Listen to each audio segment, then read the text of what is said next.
Welcome back to virtual science classes. आज का topic है specific heat of diatomic gas molecule by quantum theory. आज हमें specific heat of diatomic gas molecule की value calculate करनी है, किसके थ्रू? बाय क्वांटम थ्योरी के अकॉर्डिंग।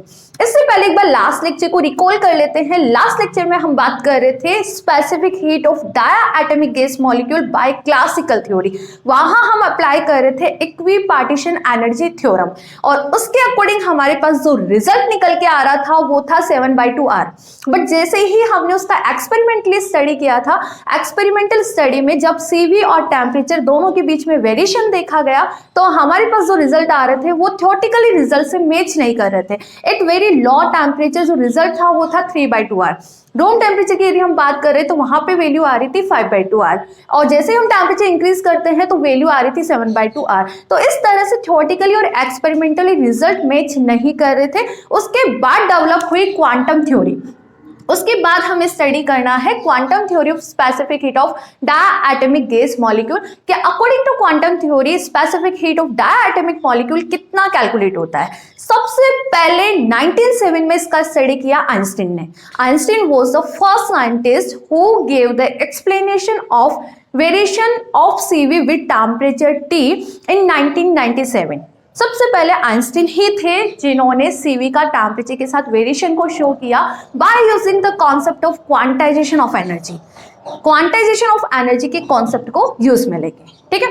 एक बार समझो पहले कि क्लासिकल में हम क्या गलती कर रहे थे और क्वांटम से क्या हमने यहाँ पे इंप्रूव किया कि रिजल्ट मैच कर रहे थे। क्लासिकल की यदि हम बात करें तो वहां हम एनर्जी लेके चल रहे थे पार्टिकल्स की, ट्रांसलेशन एनर्जी, वाइब्रेशनल एनर्जी और रोटेशनल एनर्जी, ठीक है। और तीनों पे ही हम अप्लाई कर रहे थे इक्विपार्टीशन एनर्जी थ्योरम। हर एक डिग्री ऑफ फ्रीडम के एसोसिएटेड हाफ kT एनर्जी होती है। याद है कि आपको अभी तक वो लेक्चर अटेंड नहीं किया है तो पहले इससे प्रीवियस वाला लेक्चर अटेंड करो ताकि आपको क्लासिकल थ्योरी के ड्रॉबैक पता चल जाएंगे और वहां पे क्या गलती कर रहे थे वो भी पता चल जाएगी, ठीक है। उसके बाद हम क्वांटम थ्योरी अप्लाई करते हैं और क्वांटम थ्योरी से जो रिजल्ट आते हैं एक्सपेरिमेंटल रिजल्ट से वो एक्यूरेट मैच करते हैं, ठीक है। तो वहां पे हम क्या कर रहे थे? ट्रांसलेशन, वाइब्रेशन और रोटेशन तीनों ही एनर्जी के लिए इक्विपार्टीशन थ्योरम अप्लाई कर रहे थे ना। But according to quantum theory vibrational energy और रोटेशनल एनर्जी दोनों के लिए इक्विपार्टीशन एनर्जी थ्योरम अप्लाई नहीं होती बिकॉज वाइब्रेशन और रोटेशन दोनों ही एनर्जीज इक्विपार्टीशन थ्योरम को जहां जहां अप्लाई करती है उनकी कंडीशंस को फुलफिल नहीं करता।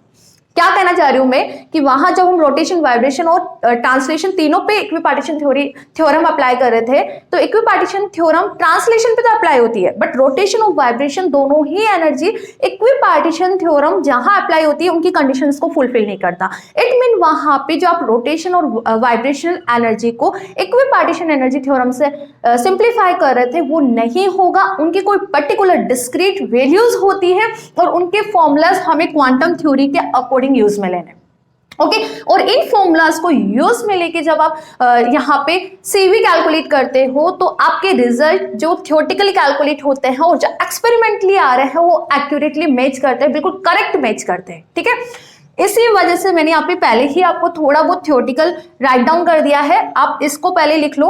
उसके बाद हम पूरा मैथमेटिकल डेरिवेशन स्टार्ट करेंगे कि कैसे आपको यदि एनर्जी की वैल्यू पता है तो यहाँ पे अकॉर्डिंग टू क्वांटम थ्योरी आप CV कैलकुलेट करोगे, ठीक है। तो पहले लिख लो एक बार इसको।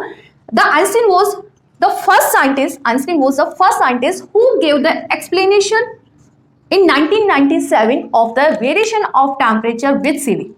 ओके सबसे पहले आइंस्टीन ही ऐसे साइंटिस्ट थे जिन्होंने 1997 में CV टेम्परेचर के साथ किस तरह से वेरी करता है उसका एक्सप्रेशन निकाला, ठीक है। By used the concept quantization of energy. इन्होंने यहाँ पे क्वांटाइजेशन ऑफ एनर्जी का कॉन्सेप्ट यूज में लिया था, ठीक है। Now next, according to quantum theory the rotational and vibrational energy does not fulfil the condition on which the law of equipartition of energy is applicable. यहां हम कहना क्या चाह रहे हैं, अकॉर्डिंग टू क्वांटम थ्योरी जो रोटेशन और vibration energy में आप इक्विपार्टीशन थ्योरम लगा रहे थे वो नहीं लगेगी। क्यों? बिकॉज वो दोनों ही एनर्जी इक्विपार्टीशन थ्योरम के एप्लीकेबल होने की कंडीशंस को फुलफिल नहीं करता, ठीक है। So that's why by quantum theory E rotation आप क्या लेके चलोगे यहाँ पे h² upon 8 pi square i and n+1। And यहाँ क्या होता है 0 1 2 3 से इंफिनिटी तक, ठीक है।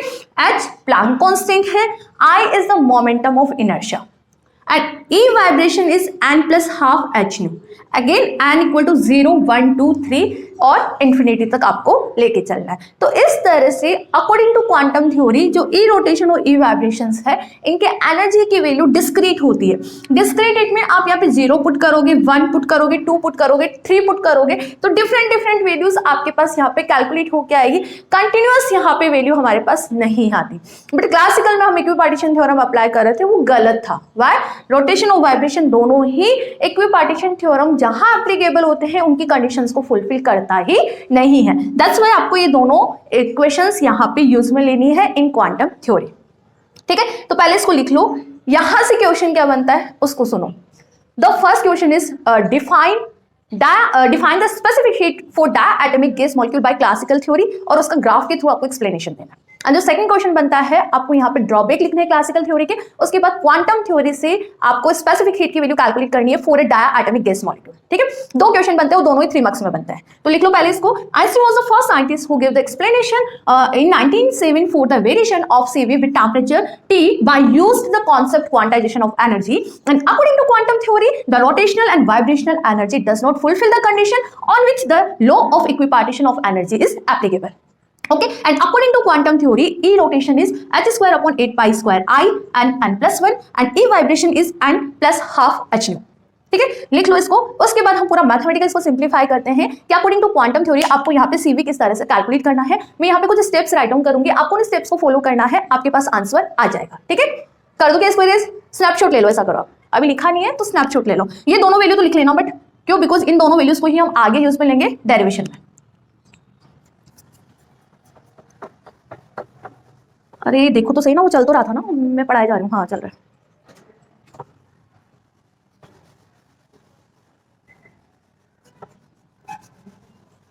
देखो इधर एक बार, आपको यहाँ पे क्या स्टेप्स फॉलो करनी है। एनर्जीज आपको पता है कि ई रोटेशन ये होता है और ई वाइब्रेशन ये होता है। The first of all CV होता क्या है? du बाय dt, टेम्परेचर यहाँ पे T और V हम यहाँ पे कांस्टेंट वॉल्यूम लेके चलेंगे सिस्टम का, ठीक है। तो सबसे पहले इसके लिए आपको क्या रिक्वायर्ड है? U रिक्वायर्ड है, एंड U यहाँ पे क्या होता है? Total energy. And the 4 I cells, आप एनर्जी किस तरह से डिफाइन करते हो? एप्सिलॉन I Ni, हम पहले भी यूज में ले चुके हैं ये फॉर्मूला। उसके बाद यहाँ पे क्या रिक्वायर्ड है आपको? Ni, and what is Ni? Ni equal to n by Z exponential minus का बीटा एप्सिलॉन I, ठीक है। तो आपको Ni कैलकुलेट करना है, तो उसके लिए क्या रिक्वायर्ड है? एप्सिलॉन I, ठीक है। एप्सिलॉन I आप यहां से वैल्यू पुट कर सकते हो, एनर्जीज की वैल्यू आपको पता है। बट जेड क्या होता है? जेड इज पार्टीशन फंक्शन, तो आपको यहाँ पे क्या कैलकुलेट करना पड़ेगा? Partition function. और आप यहाँ पे समेशन कहाँ से कहाँ तक लेके चलोगे?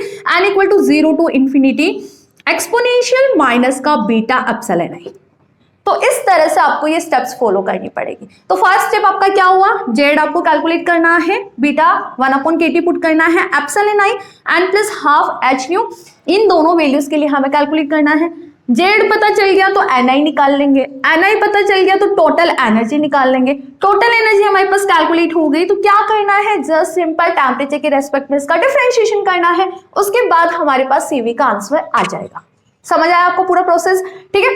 तो अब देखो यहाँ पे आपके पास दोनों ही एनर्जीज है, बट हम यहाँ केवल सिंप्लीफाई करेंगे ओनली फॉर ई वाइब्रेशन।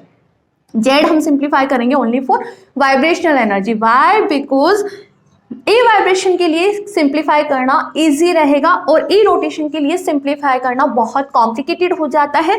तो हमें ये सिंप्लीफाई नहीं करना, केवल हमें ई वाइब्रेशन को ही सिंप्लीफाई करना है और CV की वैल्यू कैलकुलेट करनी है। इसकी वैल्यू हम डायरेक्ट यूज में लेंगे, जो मैं आपको लिखवा दूंगी, और वो आपको लर्न करनी है, ठीक है। तो करें स्टार्ट। वैल्यूज आपको एनर्जी की गिवन है, जस्ट सिंपल खुद से करना चाहते हो तो एक बार खुद से ट्राई करो। ई पता है तो जेड कैसे निकालते हैं? हमेशा की तरह सिंप्लीफाई करना है, इसमें वैल्यू पुट करके। फिर number of particle in IS cell, इसका पूरा डेरिवेशन भी हमने सिंप्लीफाई कर रखा है। यदि आप प्लेलिस्ट में जाओगे तो इसका भी डेरिवेशन है और इसका भी डेरिवेशन है, ओके। उसके बाद हमें U निकालना है, U के बाद यहाँ वैल्यू पुट करनी है और CV सिंप्लीफाई करना है। तो स्टेप्स लिख लो, उसके बाद मैं पूरा आपको डेरिवेशन सिंप्लीफाई करवा रही हूँ कि यहाँ पे क्या क्या स्टेप्स हमें फॉलो करनी है, ठीक है। तो कर दो क्या मेरे? ई वाइब्रेशन रहने दो, चलो मैं लिखवाई देती हूँ पूरा। लिख लो एक बार स्टेप्स ताकि मैं इसको भी इरेज कर दूं और मेरे को पूरा स्पेस चाहिए यहाँ पे। ठीक है, कर दो इरेज।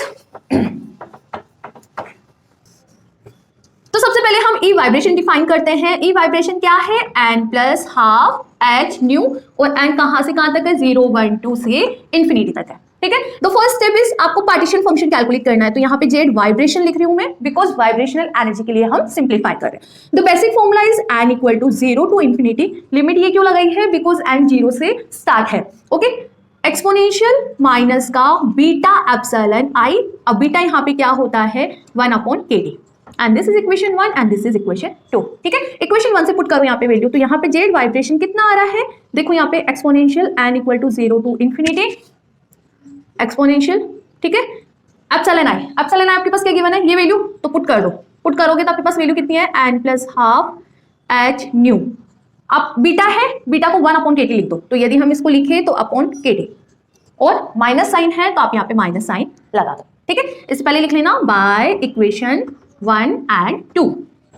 ठीक है, अब देखो यहाँ पे एच न्यू बाई के है क्या? ये कांस्टेंट क्वांटिटी है, तो हम इसको एक नया कोफिशिएंट डिफाइन कर रहे हैं। एच न्यू बाई के इज थीटा न्यू, और थीटा न्यू यहाँ पे होता क्या है? Einstein temperature. जस्ट सिंपल, या फिर हम बात करें कैरेक्टरिस्टिक्स टेम्परेचर, लिख लेना यहाँ पे। ये क्या है? Characteristics temperature. तो यहाँ पे आप इसको रिप्लेस कर दो। तो जेड वाइब्रेशन आपके पास कितना आ रहा है? n equal to 0 to infinity exponential, minus sign को भी सेपरेट कर दो तो माइनस, चलो पहले लिख लो एक बार ताकि आपको कंफ्यूज ना हो किसी तरह का। यहाँ पे थीटा न्यू बाई टी, कोई दिक्कत है? जो सिंपल एच न्यू बाई के को हमने थीटा न्यू लिखा है। अब इन दोनों को हम सेपरेट लिख सकते हैं ना। सेपरेट कैसे? थीटा न्यू बाई टी को दोनों तरफ अंदर मल्टीप्लाई कर लो। तो जैसे आप मल्टीप्लाई करोगे then value will be exponential minus का n theta nu by T, okay, और exponential minus theta nu upon 2t। वो डाउट? जो सिंपल हमने थीटा न्यू बाई टी को अंदर मल्टीप्लाई किया है और दोनों को सेपरेटली लिखा है। ठीक है, नाउ हम जो फर्स्ट टर्म है इसको एक्सपेंड करते हैं। एक्सपेंड कैसे? n इक्वल टू 0 1 2 3 पुट कर दो। नाउ एक्सपेंड फर्स्ट टर्म करो उसको। फर्स्ट टर्म को यदि हम एक्सपेंड करेंगे तो यहाँ पे exponential n equal to 0 to infinity, क्या लिख सकते हो आप इसको? क्या लिख सकते हो? पुट करो। n इक्वल टू 0 पुट करोगे, एक्सपोनेंशियल की power 0 1, plus n equal to 1 put करोगे तो कितना आएगा? एक्सपोनेंशियल माइनस का थीटा न्यू बाई टी। ठीक है, n इक्वल टू 2 पुट करोगे तो एक्सपोनेंशियल माइनस का 2 थीटा न्यू बाई टी। इस तरह से आप सीरीज को एक्सपेंड करो। जस्ट सिंपल हमने n की वैल्यूज पुट की है। इसको आइडेंटिफाई करो, क्या है ये? जियोमेट्रिक सीरीज है ना। जियोमेट्रिक सीरीज ये क्या है? जियोमेट्रिक सीरीज का हम सॉल्यूशन किस तरह से निकालते हैं? अप्लाई कर दो फॉर्मूला। जियोमेट्रिक सीरीज का बेसिक फॉर्मूला क्या होता है? ऊपर का इरेज कर दो थोड़ा सा। देखो यहाँ पे जियोमेट्रिक सीरीज का फॉर्मूला क्या होता है? जियोमेट्रिक सीरीज है आपके पास 1 plus x square plus x cube, इस तरह से चलती जाती है। ठीक है, इसका सॉल्यूशन क्या होता है? a upon 1 minus R. a is the first term, a यहाँ पे क्या है? First term. r यहाँ पे होता है b by a, second term is divide by first term. This is basic formula, यहाँ पे लिख लो। This is basic formula of geometric series. Apply करो। यदि मैं इस फॉर्मूले को इस वाली सीरीज पर अप्लाई करूंगी तो इसकी वैल्यू कितनी आएगी? n equal to 0 to infinity exponential minus N theta nu by T is equal to, the first term is 1, तो हमने यहाँ a को लिख दिया 1। ठीक है, माइनस 1 माइनस 1 माइनस r क्या होता है? b by a। यदि आप इसको 1 से डिवाइड करोगे तो यही वैल्यू आएगी, एक्सपोनेंशियल माइनस का थीटा न्यू बाई टी। ठीक है, तो इस तरह से हम इसको क्या लिख सकते हैं? 1 upon 1 minus theta nu by T. तो लिख दूं मैं यहाँ पे, इसको इक्वेशन नंबर 3 दे दो, इसको इक्वेशन नंबर 4 दे दो। From equation 3 and 4, from equation 3 and 4 क्या आ रही है? देखो वैल्यू जेड वाइब्रेशन क्या आएगा? इसकी वैल्यू ये पुट कर दे। एक ये है ही सही अपने पास 1 अपॉन 1 माइनस एक्सपोनेंशियल माइनस का थीटा न्यू बाई टी। ठीक है, और इसके साथ क्या है? मल्टीप्लाई में एक्सपोनेंशियल माइनस का theta nu upon 2t, and this is value of z। कोई डाउट है क्या? And this is equation number 4। देख लो एक बार अच्छे से, आराम से देख लो, एक एक स्टेप लिखो आप भी, ताकि आपकी प्रैक्टिस हो जाएगी और छूटेगा नहीं ना कुछ भी, तो आपको दिक्कत नहीं आएगी। थोड़े दिन बाद भी पढ़ोगे ना तो दिक्कत नहीं आएगी आपको। ठीक है, यहाँ पे जो कॉन्सेप्ट अप्लाई किया, जियोमेट्रिक सीरीज का अप्लाई किया। जियोमेट्रिक होती है, अरिथमेटिक होती है, जियोमेट्रिक अरिथमेटिक सीरीज होती है, वो ही जो बेसिक 11th क्लास में हम पढ़ते हैं मैथमेटिक में, वो अप्लाई किया। ठीक है, जेड आ गया आपके पास, जेड वाइब्रेशन इक्वल टू ये वैल्यू आ रही है। एन आई कैलकुलेट करना है, कर लेंगे। एन आई क्या होता है, n by z exponential minus का beta epsilon i. So now we calculate n i. नीचे का इरेज कर दो, थोड़ा सा इरेज कर रही हूँ मैं नीचे का। देखो अब एन आई किस तरह से कैलकुलेट करेंगे, number of particles in ith cell. Basic formula is Ni equal to n by z exponential minus का बीटा एप्सिलॉन वाइब्रेशन जो हमें यूज में लेना है। ठीक है, पुट कर दो फ्रॉम इक्वेशन नंबर 4, हम यहाँ जेड की वैल्यू पुट कर देंगे। ई वाइब्रेशन लिखो, ई वाइब्रेशन हमारे पास कितना था, n plus half H new, और बीटा कितना होता है 1/kT। ठीक है, तो यदि हम यहाँ पुट करेंगे तो सिंप्लीफाई हो जाएगा। करो इसको, एन आई कितना आ रहा है, n बाय जेड कितना है देखो, एक्सपोनेंशियल माइनस का थीटा न्यू अपॉन 2t, ये इसके डिवाइड में है तो मल्टीप्लाई 1/1 माइनस एक्सपोनेंशियल माइनस का theta nu upon t। Okay, उसके बाद आपके पास ऊपर क्या वैल्यू है, exponential minus n plus half H new, beta को 1/kT हम पुट कर सकते हैं। एंड अगेन हम यहाँ पे लिख सकते हैं ना, एच न्यू बाई के को थीटा न्यू, तो हमारा पूरा एक्सप्रेशन थीटा न्यू की फॉर्म में आ जाएगा। ठीक है, इसको सिंप्लीफाई करते हैं और N I number of particles calculate करते हैं। देखो अब करो इसको simplify, N I equal to N is divide by exponential minus का थीटा न्यू अपॉन 2t। ठीक है, ये इसके डिनोमिनेटर में है तो ये न्यूमरेटर में जाएगा, तो 1 माइनस एक्सपोनेंशियल माइनस का थीटा न्यू अपॉन t। ठीक है, थोड़ा सा एडजस्ट करना, स्पेस कम है यहाँ पे। अब इसको सिंप्लीफाई करो, इसको यदि हम सिंप्लीफाई करेंगे तो टाइम इज एक्सपोनेंशियल माइनस का n, इसको मैं थीटा न्यू लिख सकती हूँ ना, थीटा न्यू बाई t। यदि हम दोनों को सेपरेट करते हैं तो एक्सपोनेंशियल माइनस का थीटा न्यू अपॉन 2t, और ये आपके पास जो वैल्यू है वो इसके डिनोमिनेटर में है, कितनी है, एक्सपोनेंशियल माइनस का थीटा न्यू अपॉन t। देखो कुछ कैंसिल हो रहा है, यस ये इससे कैंसिल हो रहा है, तो एन आई आपके पास कितना आ रहा है, एन एक्सपोनेंशियल माइनस का n theta nu upon t, 1 minus exponential minus का theta nu upon t। This is value of number of particle in ith cell. ठीक है, यदि मैं बात करूं कि आपको ग्राउंड एनर्जी लेवल में नंबर ऑफ पार्टिकल कैलकुलेट करना है, फर्स्ट एनर्जी लेवल में, सेकंड एनर्जी लेवल में, तो आप क्या करोगे, n इक्वल टू 0 1 2 3 पुट करके देख लो, तो हमारे पास नंबर ऑफ पार्टिकल्स भी कैलकुलेट हो जाएंगे कि number of particle in ground state कितना आ रहा है, number of particle in first energy level कितना आ रहा है, कैलकुलेट करो एक बार। n 0 हो जाएगा यहाँ पे, n 0 पुट करोगे तो एक्सपोनेंशियल की power 0 is 1 and the remaining term is 1 minus exponential minus का थीटा न्यू बाय t। ठीक है, n1 मतलब फर्स्ट एनर्जी लेवल में यदि नंबर ऑफ पार्टिकल आपको कैलकुलेट करने हैं तो कितने आएंगे, n एक्सपोनेंशियल माइनस का थीटा न्यू अपॉन t और 1 माइनस एक्सपोनेंशियल माइनस का थीटा न्यू बाय t। तो इस तरह से हम number of particle in different energy levels भी हम कैलकुलेट कर सकते हैं। Now at very low temperature, यदि मैं बात करूं कि टेम्परेचर की वैल्यू यहाँ बहुत कम है तो नंबर ऑफ पार्टिकल्स आप कैलकुलेट करो, कर लोगे क्या, t is very less then by theta new. ठीक है, the first condition if you have t is very less than theta new, तो नंबर ऑफ पार्टिकल बताओ, अब नंबर ऑफ पार्टिकल आपके पास कितने होंगे, एन नोट यदि मैं बात करूं फॉर दिस कंडीशन समझो एक बार, n 1 minus t is very less than मतलब 0 एक्सपोनेंशियल माइनस का theta nu by 0, it mean exponential की पावर माइनस इंफिनिटी, एक्सपोनेंशियल की power minus infinity, it mean 0, यही होता है। तो नंबर कितने आ रहे हैं यहाँ पे, नंबर ऑफ पार्टिकल्स कितने आ रहे हैं, n naught equal to capital N। इसका मतलब क्या है, जितने आप पार्टिकल्स लेके चल रहे थे एट वेरी लो टेम्परेचर, सारे के सारे पार्टिकल्स कहाँ है, ग्राउंड स्टेट में, निकाल के देख लेते हैं। n1 कितना आएगा, n एक्सपोनेंशियल माइनस का theta nu by t। Again देखो यहाँ पे t is very less than, it mean आप इसको 0 लिखोगे, 0 तो यहाँ पे क्या आएगा, एक्सपोनेंशियल की पावर माइनस इंफिनिटी, एक्सपोनेंशियल की पावर माइनस इंफिनिटी कितना होता है, 0 होता है, इट मीन n1 कितना आ रहा है 0। सिमिलरली n2 कितना आएगा 0, n3 कितना आएगा 0, it mean at very low temperature जितने भी पार्टिकल्स होंगे वो कहाँ होंगे, ग्राउंड एनर्जी लेवल्स में होंगे। ठीक है, एक कॉन्सेप्ट तो अपने को समझ आएगा, जैसे आप टेम्परेचर इंक्रीज करोगे तो वहाँ पे पार्टिकल्स एक्साइट होंगे और डिफरेंट एनर्जी लेवल्स में हमें वहाँ पे पार्टिकल्स मिलेंगे। So for t greater than 0 kelvin, t greater than 0 kelvin पे number of particles different energy levels में होंगे, तो उनके एनर्जीज भी क्या होगी, डिफरेंट होगी। तो वहां पे आप टोटल एनर्जी किस तरह से डिफाइन करते हो, the basic formula U equal to summation of I epsilon I n i. तो यहाँ पे क्या करना है, जस्ट Ni की वैल्यू जो आपने कैलकुलेट की है, the basic formula of Ni is this, आपको ये वैल्यू पुट करनी है और एप्सिलॉन i की वैल्यू पुट करनी है, तो आपके पास u का एक्सप्रेशन आ जाएगा। ठीक है, सो करें सिंप्लीफाई, u हम कैलकुलेट करते हैं, यहाँ पे u कितना आएगा, मुझे ऊपर वाले फॉर्मूले की नीड है तो मैं ऊपर वाली एक ही लाइन को इरेज करती हूँ केवल।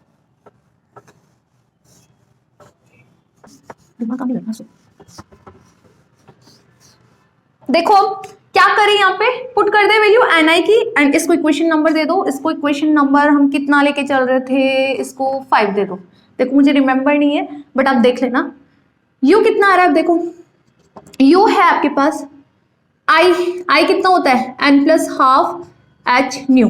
ठीक है, Ni ये रहा, इक्वेशन नंबर 5 से पुट कर दो n एक्सपोनेंशियल माइनस का n theta nu upon t 1 minus exponential minus का थीटा न्यू अपॉन t। करें इसको सिंप्लीफाई, देखो किस तरह से सिंप्लीफाई करेंगे, n h न्यू लिख सकते हैं हम इसको दोनों को साथ में, हमने यहाँ पे लिख लिया summation of n plus half exponential minus का n theta nu upon t and the value is 1 minus exponential minus का थीटा न्यू अपॉन t। इसको भी हम बाहर ले सकते हैं ना, यहाँ पे n का फैक्टर नहीं है तो आप इसको भी समेशन से बाहर ले लो। जैसे हम इसको बाहर लेंगे तो u will be n h nu, steps को फॉलो करते जाना, एक्सपोनेंशियल माइनस का theta nu upon t and summation of n plus half exponential minus का n theta nu upon t and n equal to 0 to infinity. Limit लगा देना आप यहाँ पे, कहाँ से कहाँ तक लेके चल रहे हो, summation n equal to 0 to infinity हम लेके चल रहे हैं। अब देखो फिर एक नया टास्क आ गया कि ये क्या चीज है, एक्सपेंड करके देख लो। एक्सपेंड कैसे करना है, n इक्वल टू 0 1 2 3 4 5 6 इस तरह से पुट करके देख लो। n के डिफरेंट वैल्यूज यदि हम पुट करते हैं फिर हम आइडेंटिफाई कर लेंगे ये कौन सी सीरीज बन रही है। ठीक है, और वहां पे फिर उस सीरीज का हम सम डायरेक्ट यूज में ले लेंगे तो आपके पास u की वैल्यू भी कैलकुलेट हो जाएगी। ठीक है, तो करो एक बार इसको। नाउ हम इस टर्म को सिंप्लीफाई कर रहे हैं, summation n equal to 0 to infinity n plus half, expand करना है इसको, कितना आ रहा है आप भी करो, एक्सपेंड करो एक बार, कितना आ रहा है, n इक्वल टू यदि हम 0 पुट करते हैं, n इक्वल टू 0 पुट करेंगे तो हाफ एक्सपोनेंशियल की पावर माइनस 0 हो जाएगा। ठीक है, प्लस 1 पुट करोगे तो कितना आएगा 3/2 exponential minus theta nu upon t। ठीक है, 2 पुट करेंगे तो कितना आएगा 5/2 एक्सपोनेंशियल, 2 पुट करो यहाँ पे माइनस का 2 theta nu upon t। Okay, 3 put करोगे तो कितना आएगा 7/2 एक्सपोनेंशियल माइनस का 3 थीटा न्यू बाई t। तो इस तरह से आपका यहाँ पे ये सीरीज चल रहा है। तो ये है क्या, arithmetic geometric series. Arithmetic geometric series का स्टैंडर्ड फॉर्मूला होता है a plus d r plus a plus 2d r square plus etcetera. ये आगे इसी तरह से सीरीज चलती रहती है। तो इस सीरीज का सम किस तरह से लिखते हो आप, a upon 1 minus R, a is the first term, r is V, b by a, okay, plus d is the difference, b minus a dot r 1 minus r का होल स्क्वायर। ठीक है, तो इस तरह से यदि अरिथमेटिक जियोमेट्रिक सीरीज गिवन है तो उसका स्टैंडर्ड फॉर्मूला क्या होता है, सम का a upon 1 minus r plus d dot r upon 1 minus are का whole square. So now put करते हैं वैल्यूज, पुट करें। a क्या है, फर्स्ट टर्म इज हाफ। ठीक है, इस डिवाइड बाय 1 माइनस आर क्या होता है b बाई a यदि आप करते हो यहाँ पे तो कितना आएगा, एक्सपोनेंशियल माइनस का थीटा न्यू बाई टी, तो 1 माइनस एक्सपोनेंशियल माइनस का theta nu by T plus d dot are. ठीक है, तो यहाँ पे d कैलकुलेट कर लिया हमने, 3/2 माइनस 1/2 कितना आएगा 1 डॉट आर कितना आ रहा था, एक्सपोनेंशियल माइनस का theta nu by T upon 1 minus are का होल स्क्वायर। तो जस्ट सिंपल अगेन हमने सीरीज को एक्सपेंड किया, उसको आइडेंटिफाई किया कि ये अरिथमेटिक जियोमेट्रिक सीरीज है, इसका डायरेक्ट सम का फॉर्मूला अप्लाई किया और इसको सिंप्लीफाई किया। आगे इसको सिंप्लीफाई करें कैसे, इसको यहाँ पे पुट कर देते हैं तो आपके पास जो एक्सप्रेशन आएगा उसको हम सिंप्लीफाई कर लेंगे। ये रहा एक्सप्रेशन, यहाँ पे पुट कर दो, यू की वैल्यू आपको पता चल जाएगी। इसको इरेज कर दूं क्या मैं, लिख लो आप, ताकि मैं इसी के नीचे इसकी डायरेक्ट ये वैल्यू यहाँ पे पुट कर दूंगी और इसको सिंप्लीफाई कर दूंगी। करो एक बस को, जस्ट सिंपल n पुट किया है, अरिथमेटिक जियोमेट्रिक सीरीज मिल रहा है हमें, फिर सम लगाया हमने, यहाँ पे सम का हमने डायरेक्ट फॉर्मूले में वैल्यूज पुट कर दी, a आइडेंटिफाई किया, r आइडेंटिफाई किया और d आइडेंटिफाई किया। ठीक है, अब देखो पुट करो यहाँ पे वैल्यूज, तो हमने यहाँ पे इसकी वैल्यू पुट कर दी है। इसको किस तरह से सिंप्लीफाई किया है, थोड़ा सा बैक जाके आप पूरा देख लेना। तो u equal to N H nu, इसको अंदर मल्टीप्लाई करो तो आपके पास वैल्यू क्या बचेगी 1/2, इससे ये वैल्यू कैंसिल, अंदर इसको मल्टीप्लाई कर दो ना, एक्सपोनेंशियल माइनस का थीटा न्यू अपॉन टी, इसको अंदर मल्टीप्लाई करोगे तो स्क्वायर है, एक टर्म कैंसिल हो जाएगी, अंदर remaining term is 1 minus exponential minus का थीटा न्यू अपॉन टी। ठीक है, ये टर्म हमारे पास आ रही। नाउ अब इस वाली टर्म को हम मल्टीप्लाई करते हैं किससे, exponential theta nu upon T से। इसको ऊपर नीचे हम किससे मल्टीप्लाई कर रहे हैं, exponential theta nu upon T से। यदि हम इसको सिंप्लीफाई करें अगेन तो यू आपके पास कितना आ रहा है, एन एच न्यू हाफ, ठीक है, प्लस देखो यहाँ पे एक्सपोनेंशियल की पावर माइनस में और यहाँ पे प्लस है, तो दोनों मिलकर क्या बना रहे हैं 1 इज डिवाइड बाय, इसको अंदर मल्टीप्लाई करो तो टर्म इज एक्सपोनेंशियल माइनस का थीटा न्यू प्लस का theta nu upon T, okay, again minus और इसकी पावर प्लस है तो ये कितना हो जाएगा माइनस का 1। तो ये रहा आपका यू का एक्सप्रेशन। ठीक है, ये आपका किसका एक्सप्रेशन है, यू का एक्सप्रेशन है। ऊपर नीचे यदि मैं इसको के से मल्टीप्लाई कर दूं तो ये एक्सप्रेशन थीटा न्यू की फॉर्म में आ जाएगा ना, दिस इज थीटा न्यू, यहीं पे लिख लो एंड के theta new 1/2 plus 1 upon exponential theta nu upon T minus 1। This is internal energy, total energy हमने यहाँ पे कैलकुलेट कर ली। यू की वैल्यू कितनी आ रही है, एन के theta new 1/2 plus 1 upon this. ठीक है, यदि इसको हम आर की फॉर्म में लिखना चाहे तो एन के को हम कांस्टेंट कैपिटल आर लिख सकते हैं, तो आपका रिजल्ट आर की फॉर्म में आ जाएगा। यू आपको पता है तो सीवी कैसे कैलकुलेट करोगे, जस्ट सिंपल इसका टी के रेस्पेक्ट में हमें क्या करना है, डिफरेंशिएशन करना है, तो हम वो भी कर लेते हैं ताकि हमारा पूरा आंसर सिंप्लीफाई हो जाएगा। देखो एक बार आपके पास सीवी कितना आ रहा है, करके देखो इसको, पहले इसको आर की फॉर्म में लिख लो, एन के को हम यहाँ पे क्या लिख रहे हैं, कैपिटल आर। ठीक है, करो इसको, सीवी इक्वल टू कितना होता है, D you by D T, आपका रिजल्ट आ गया है, कैपिटल डी लिखना है यहाँ पे। ठीक है, और एट कांस्टेंट वॉल्यूम करो इसको simplify, D by D T, इसका करना है R theta nu, R theta nu, and the value is half plus 1 upon exponential theta nu upon T minus 1। ये रहा आपका एक्सप्रेशन। करो इसका डिफरेंशिएशन करते हैं हम टी के रिस्पेक्ट में। देखो आर थीटा न्यू कांस्टेंट है, 1/2 का करेंगे 0 हो जाएगा। इसका करो 1/x का कितना होता है, माइनस का 1 upon x square, it mean exponential theta nu upon T minus 1 का होल स्क्वायर। ए की पावर एक्स का कितना होता है, ए की पावर एक्स, तो यहाँ पे आ जाएगा exponential theta nu upon T, but this is also variable quantity, temperature के साथ वेरी कर रहा है ना ये, तो theta nu by T, A by B का फॉर्मूला यदि हम आप अप्लाई करेंगे तो कितना आएगा, theta nu upon T square, 1/t का कितना होगा 1 अपॉन टी स्क्वायर। ठीक है, इसको और सिंप्लीफाई कर लो तो सिंपल, यहाँ पे कुछ भी कॉम्प्लिकेशंस नहीं है, डिफरेंशिएशन हमने यहाँ पे बेसिक डिफरेंशिएशन लगाया है, c v equal to r theta nu upon t का होल स्क्वायर, हम इसको लिख सकते हैं माइनस माइनस प्लस, एंड आपके पास वैल्यू कितनी आ रही है, exponential theta nu upon T upon exponential theta nu upon T minus 1 का whole square. This is your specific heat of diatomic gas molecule by quantum theory. तो अब समझ आ गया आपको कि बुक में कितनी स्टेप्स मिसिंग है। इस तरह से आपको पूरा डेरिवेशन करना है, जेड निकालना है, एन निकालना है, यू निकालना है, उसके बाद आपको सीवी निकालना है। तो इन 4 स्टेप्स को आपको जस्ट सिंपल फॉलो करना है। यहाँ पे हमने जियोमेट्रिक सीरीज ली, अरिथमेटिक जियोमेट्रिक सीरीज ली है, उसके बाद सिंपल हमने यहाँ पे डिफरेंशिएशन फॉर्मूलाज अप्लाई किया है। ठीक है, अब देखो इसका रिजल्ट देख लेते हैं एक बार। If t is less than theta nu, t हम बहुत कम लेके चल रहे हैं, थीटा न्यू यहाँ पे क्या होता है, कैरेक्टरिस्टिक्स टेम्परेचर, यदि हम इससे कंपेयर करें तो सीवी अप्रोक्सीमेट कितना आ रहा है, 0 आ रहा है। ठीक है, और यदि हम T is greater than theta new की बात करें तो आपके पास सीवी कितना आएगा, कैपिटल आर आएगा, जो कि एक्सपेरिमेंटल रिजल्ट से मैच करता है।